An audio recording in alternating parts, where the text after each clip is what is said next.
कहलाता है। पाप करे साने अगर तो वो पापी कहलाता है। पाप किया तो कैसे कहूँ तू दाता है। तूने भी पाप किया है कैसे कहो तू दाता है। राह दिखा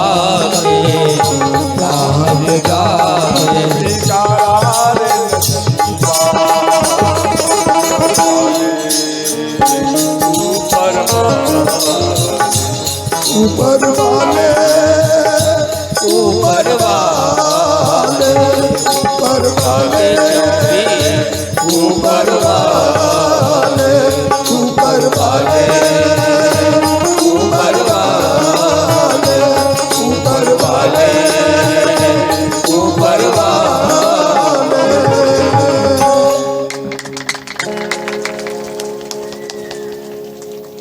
इस प्रकार से तीनों माता रोते रहे।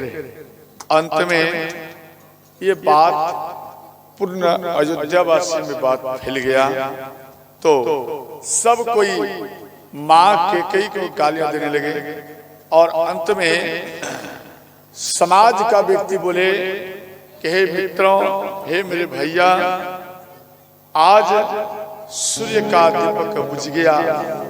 इस प्रकार से सब व्याकुल हो गए। वामदेव वशिष्ठ आए और वामदेव वशिष्ठ, ध्यान देना, महाराज दशरथ जी के शरीर को एक काठ की कुआ तेल के कुआ में उनको रखा गया। क्यों? काश्मीर जाएगा, समझ गए? काश्मीर में श्री भरत जी हैं, शत्रुघ्न जी हैं, राम तो है नहीं, लक्ष्मण जी भी नहीं है। तो जब तक भरत नहीं आएगा तब तक इनका अग्नि संस्कार नहीं हो पाएगा। इसलिए तेल के कुंड में महाराज दशरथ जी के शरीर को रखा गया। और इसके बाद सिद्धार्थ, विजय, जयंत, अशोक नंदन यानी 5 दूत को भेजे। जे केवल इतना कहना कि आपको गुरु महाराज बुलाए। तो ये 5 दूत गए और कई बार पूछने का प्रयत्न किए, लेकिन फिर भी नहीं बताए। एक ही बात बताए, जे आपके गुरु वशिष्ठ इतना बोले कि आप केवल बोल देना कि गुरु जी बुलाए और तत्काल अर्थात तुरंत उसे लेके आओ। तो इमरजेंसी वाली बात, तो श्री भरत जी घबरा रहे। और उसी रात में, ध्यान देना, उसी रात में श्री भरत जी स्वप्न में अपनी माँ को सफेद वस्त्रों में देखे। इस कारण भी इनका मन भयभीत हो गया, डरने लगा। तो अंत में इन दूतों के बात को मानकर श्री भरत जी और शत्रुघ्न जी अयोध्या में प्रवेश की काश्मीर से। तो इनको 7 दिन लगे आने में, ध्यान देना, 7 दिन काश्मीर से अयोध्या आने में दूर है। इस कारण से 7 दिन लगे। अभी तो कम लगता है, हेलीकॉप्टर से भी आ जाते, नहीं समझे? उस टाइम तो कुछ था नहीं, ट्रेन भी नहीं था, केवल था घोड़ा था, रथ था, वाहन था। इस कारण से 7 दिन आने में लगे। तो इसके बाद श्री भरत जी जब नगर में प्रवेश किए, जो माताएं श्री भरत जी को देखकर वो घर को, काम को छोड़कर इनके सामने मुस्कुराती रहती थी, वो माताएं भरत जी को देख करके वो किवाड़ को बंद कर लिया। जब बंद कर लिए तो श्री भरत जी कहते भैया क्या बात है, लग रहा है कुछ अयोध्या में हो गया है। जो माताएं हमें देखकर प्रसन्न होकर मेरे पास आ जाती थी और आज देखो वो माता हमें देख करके किवाड़ को भैया बंद कर रहा है। श्री भरत जी का मन घबराने लगे और अंत में ये बात माँ कैकेयी को मालूम पड़े कि भरत जी आ गया है। तो अपने महल में से, ध्यान देना, अपने महल में से श्री माँ कैकेयी महल में से बाहर आए और बाहर में आकर श्री भरत जी के हाथ को पकड़कर और ये अपने महल में लाई और महल में लाकर उनका आरती करने लगे। तो श्री भरत जी बोले, माँ आप हमें बता कि मेरे भैया राम कहाँ है। देखो अपने पिता को भी नहीं ढूंढे, अपने भैया राम को ढूंढे। जब मेरे भैया राम कहाँ है, माँ कुछ नहीं बोली और अंत में कहने लगे मेरे पिता कहाँ है, मेरी माँ सीता कहाँ है और मेरे भैया लक्ष्मण कहाँ है। माँ बोलो, माँ बोलो कहाँ है।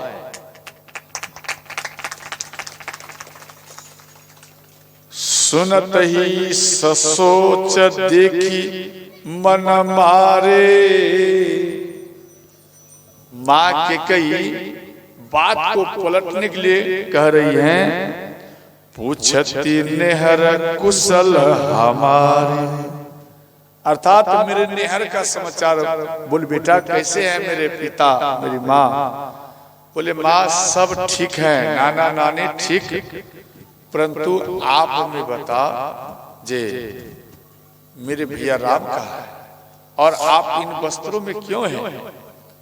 तो यहाँ श्री माँ कैकेयी कहती हैं कि बेटा आपके भैया राम, ध्यान देना, आपके भैया राम देखो आपके लिए राज दिया है, आपके पिता और आपके भैया, आप राज्य करो। और आपके भैया राम वन जा चुके हैं 14 वर्ष के लिए। अब 14 वर्ष में राम वापस नहीं आएगा, उसका मन उधर लग जाएगा तो वो वन में ही जिंदगी निर्वाह कर लेगा, परंतु अयोध्या वापस नहीं आएगा।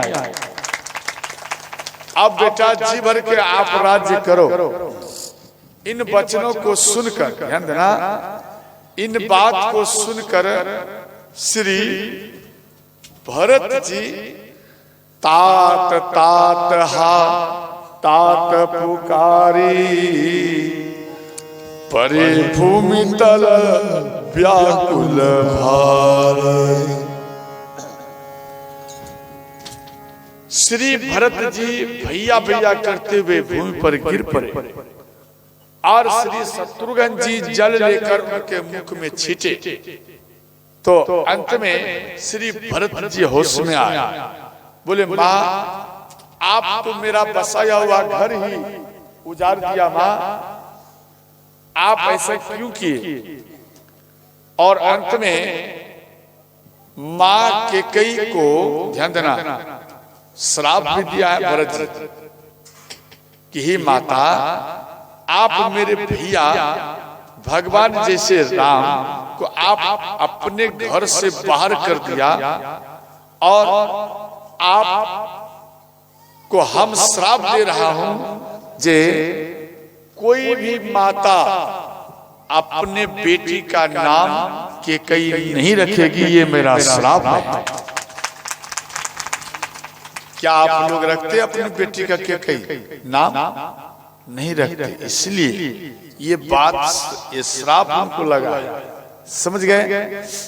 तो अंत में सुंदर वस्त्र पहनकर, आभूषण पहनकर, सुंदर श्रृंगार करके मंथरा छम छम करते हुए आ रहे थे।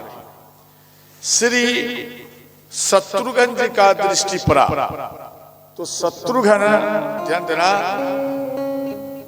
वो शत्रुघ्न देख करके मन में विचार किए, देख यही मंत्रा है भैया, और इसी के कारण, ध्यान देना, इसी के कारण मेरा घर बसा हुआ उजड़ गया है, आज हम इसको जीवित नहीं छोड़ेंगे। श्री शत्रुघ्न जी झटके से गए और उनके केस को पकड़कर, उनको कुब्बर थे पीठ में, उन कुब्बर में एक लात खींचकर मारे और जमीन में गिरे धड़ाम, और तुरंत उनके मुख से रक्त बहने लगे। श्रोताओं, और भरत जी को दया लगी, ध्यान देना, भरत दया निधि दिन छुराई। राम के जैसा सरल विचार श्री भरत जी का है, और वो तुरंत जाकर के उनको बोले, भैया इनका क्या दोष, इनका भैया कोई दोष नहीं, दोष तो हमारे परिवार का है। ध्यान देना, जैसे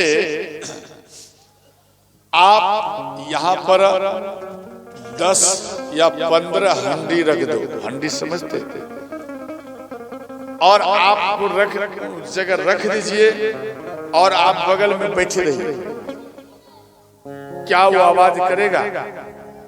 हंडा आप रख दिया, 10-20 रख दीजिए और बगल में बैठे रहिए, इनका आवाज कैसा है मैं सुनूं, क्या वो आवाज करेगा? बोल भैया, आवाज करेगा? हाँ या नहीं बोल। पीछे में बैठी माता क्या आवाज करेगा? ध्यान देना, नहीं करेगा? बोलो बाबा, करेगा? बाहर का व्यक्ति रोड होके जा रहा है, समझ गया, आपको नहीं देखे, आप हंडा से हट गया और मानो वहां पर हंडा है, तो बाहर का व्यक्ति मन में सोच रहे हैं ये हंडा तो बहुत सुंदर है, जरा इनका आवाज तो देख लो, इनका हंडा का कितना सुंदर आवाज है। तो उन स्थान पर से एक कंकर उठाएगा, समझ गए? नहीं समझे? एक कंकर उठाएगा, इधर उधर देख लेगा, कोई है तो नहीं, पहले दिमाग लगाएगा कोई है तो नहीं, और इसके बाद इधर उधर देख करके उस हंडा के बीच में वो कंकर को फेंक देगा, तो वो हंडा आपस में ही हरमर करने लगता है। बात को समझे कि नहीं? उसी प्रकार से आपका परिवार है, समझ गए? आप 10-20 परिवार में सदस्य हो, आपके परिवार में कभी झगड़ा नहीं हो सकता, लेकिन प्रेम है, भाव है, और कोई बाहरी व्यक्ति ऐसा बात बीच में फेंक देगा, ऐसा बात बोल देगा, आपकी पुतहू को या आपके भैया को बोल देंगे, आपके भैया आपके पिता लगा के गालियां दे रहे थे, नहीं समझे? वो नहीं मानेंगे तो क्या करेंगे? अंत में आपकी जो पुतहू है उसको जाकर बोलेंगे, अरे तेरा ससुर, तेरा भसुर तुझे तो पिता के लगा के और माँ लगा के बड़ा बेरहमी वाली गालियां दे रहे थे, बताओ उनको क्रोध आएगा या नहीं? ध्यान देना, अगर ऐसा बात किसी के परिवार में मानो कान में आ जाए तो आप तुरंत एक्शन मत लेना, उन बात को आप परिवार में बैठ जाइए,